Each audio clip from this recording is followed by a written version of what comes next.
பல்வேறு பகுதிகளில் நடைபெற்ற நிகழ்வுகளை களத்தில் மதிமுகம் பகுதியில் பார்க்கலாம்.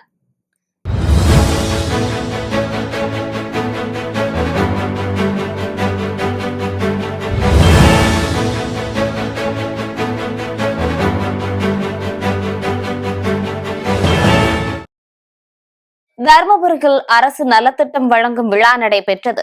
அரசு கலை கல்லூரியில் மாவட்ட ஆட்சியர் சதீஷ் தலைமையில் நடைபெற்ற அரசு விழாவில் துணை முதல்வர் உதயநிதி ஸ்டாலின் கலந்து கொண்டு 28,639 பயனாளிகளுக்கு 254 கோடி 59 லட்சம் மதிப்பில் நலத்திட்ட உதவிகளை வழங்கினார்.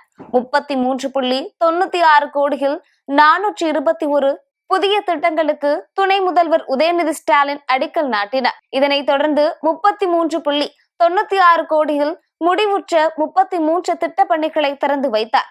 விழாவில் அமைச்சர்கள் பன்னீர்செல்வம், சக்கரபாணி உள்ளிட்ட பலர் கலந்து கொண்டனர். அரசு பள்ளிகள் அனைத்திலும் ஸ்மார்ட் கிளாஸ் ஃபெசிலிட்டி கொண்டு வரப்படும் பல வாக்குறுதிகளை கொடுத்திருக்கிறோம். இப்படி எல்லா வகையிலும் நம்முடைய அரசு உங்களுக்கு துணை நிற்கின்றது. இந்த தர்மபுரி மாவட்டத்திலையும் இன்னைக்கு பல்வேறு திட்டங்களை நம்முடைய அரசு செயல்படுத்தி இருக்கு.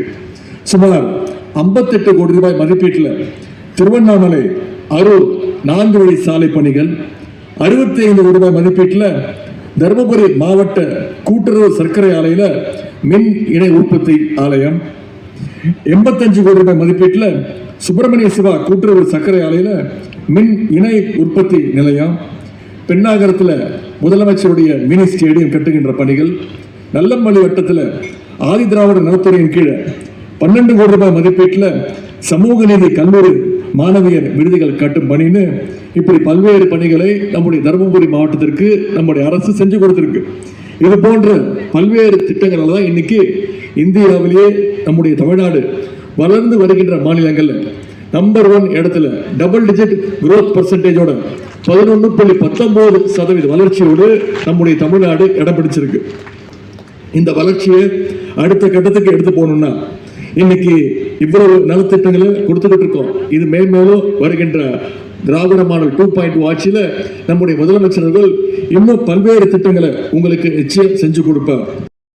சேலம் மாவட்டத்தில் புதிதாக கட்டப்பட்ட ஊராட்சி ஒன்றிய அலுவலக கட்டிடத்தை சுற்றுலாத்துறை அமைச்சர் திறந்து வைத்தார்.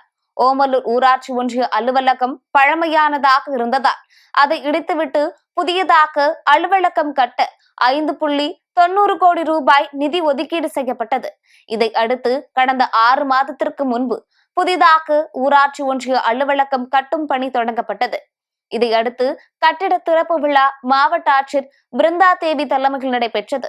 இதில் சுற்றுலாத்துறை அமைச்சர் ராஜேந்திரன் சிறப்பு அழைப்பாளராக கலந்து கொண்டு புதிதாக கட்டப்பட்ட ஊராட்சி ஒன்றிய அலுவலகத்தை ரிப்பன் வெட்டி திறந்து வைத்தார்.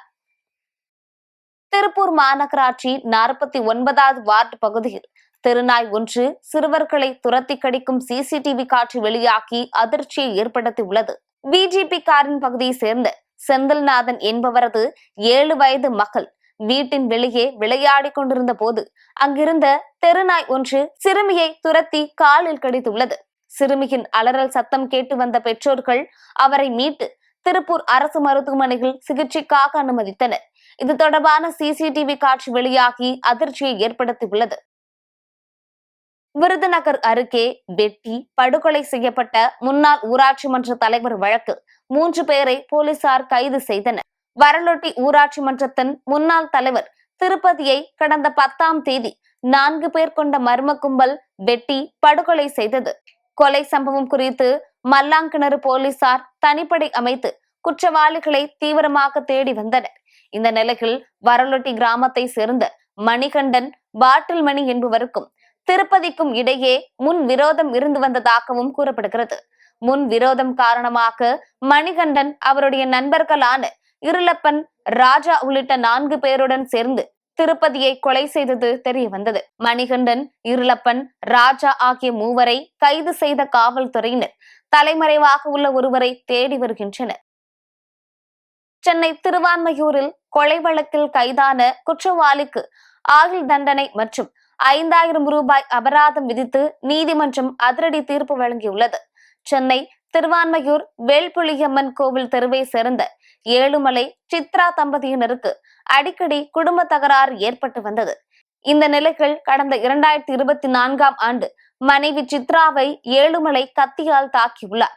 இந்த பிரச்சனையின் போது சித்ராவின் தம்பி அண்ணாமலை என்பவர் ஏழுமலையை கத்தியால் வெட்டியுள்ளார். இதில் ஏழுமலை சம்பவ இடத்திலேயே உயிரிழந்துள்ளார். தகவல் அறிந்த திருவான்மையூர் போலீசார் சம்பவ இடத்திற்கு சென்று விசாரணை மேற்கொண்டு வழக்கு பதிவு செய்து அண்ணாமலையை கைது செய்து நீதிமன்றத்தில் ஆஜர்படுத்தி சிறையில் அடைத்தனர். மயிலாடுதுறை அருகே மணக்குடியில் ரூபாய் 24 கோடி மதிப்பீட்டில் கட்டப்பட்ட புதிய பேருந்து நிலையத்தை முதலமைச்சர் காணொலி காட்சி வாயிலாக திறந்து வைத்தார். பேருந்து நிலையத்தில் நடைபெற்ற நிகழ்ச்சியில் அமைச்சர் மெய்யநாதன், மாவட்ட ஆட்சியர், MLA-க்கள் பங்கேற்று குத்துவிளக்கேற்றி வைத்தனர். விழாவில் பேசிய அமைச்சர் மெய்யநாதன், மாவட்டத்திற்கு தேவையான வளர்ச்சி திட்ட பணிகளை முதலமைச்சர் நிறைவேற்றி தந்துள்ளதாக பெருமிதம் தெரிவித்தார். பொள்ளாச்சி அடுத்த ஆலியார் கவி அருவியில் நீர்வரத்து குறைவால் சுற்றுலா பயணிகள் செல்ல தடை விதிக்கப்பட்டுள்ளது. ஆனைமலை புலிகள் காப்பகத்துக்குட்பட்ட ஆலியார் கவி அருவியில் நீர்வரத்து குறைந்துள்ளதால் சுற்றுலா பயணிகள் அருவிக்கு செல்ல தடை விதிக்கப்பட்டுள்ளதாகவும், அருவியில் உடைந்து காணப்படும் தடுப்பு மரக்கட்டைகளை அகற்றிவிட்டு புதியதாக கம்பி தடுப்புகள் போடப்படும் என வனத்துறை அதிகாரிகள் தெரிவித்துள்ளனர். தென்காசி மாவட்ட விவசாயிகள் குறைதீர்ப்பு கூட்டத்தில் திடீரென 100க்கும் மேற்பட்ட பெண்கள் புகுந்து மாவட்ட ஆட்சியரை முற்றுகையிட முயன்றதால் பரபரப்பு ஏற்பட்டது. தொடர்ந்து மாவட்ட ஆட்சியர் அவர்களை அழைத்து விசாரித்த போது மகளிர் உரிமை தொகையை கோரி பலமுறை விண்ணப்பங்கள் கொடுத்தும் தகுதியிருந்தும் எந்தவிதமான நடவடிக்கையும் எடுக்கவில்லை எனவும், தங்களுக்கு மகளிர் உரிமை தொகை வழங்க வேண்டும் என கோரிக்கை மனு வழங்கினர். தொடர்ந்து மனு தொடர்பாக உரிய முறையில் விசாரணை நடத்தி நடவடிக்கை எடுப்பதாக உறுதியளித்த நிலையில் அந்த பெண்கள் கூட்டரங்கில் இருந்து வெளியே சென்றனர். இதனால் அப்பகுதியில் சிறிது நேரம் பரபரப்பு ஏற்பட்டது. விருதுநகர் மாவட்டத்தில் 8 கிலோமீட்டர் தூரத்திற்கான புதிய நடைபயிற்சி தடத்தில் நடைபயிற்சி தொடக்க விழா நடந்தது. நிகழ்ச்சியில் மாவட்ட ஆட்சியர் சுகபுத்ரா மற்றும் சாத்தூர் நகர்மன்ற தலைவர் குருசாமி கலந்து கொண்டு துவக்கி வைத்தார்.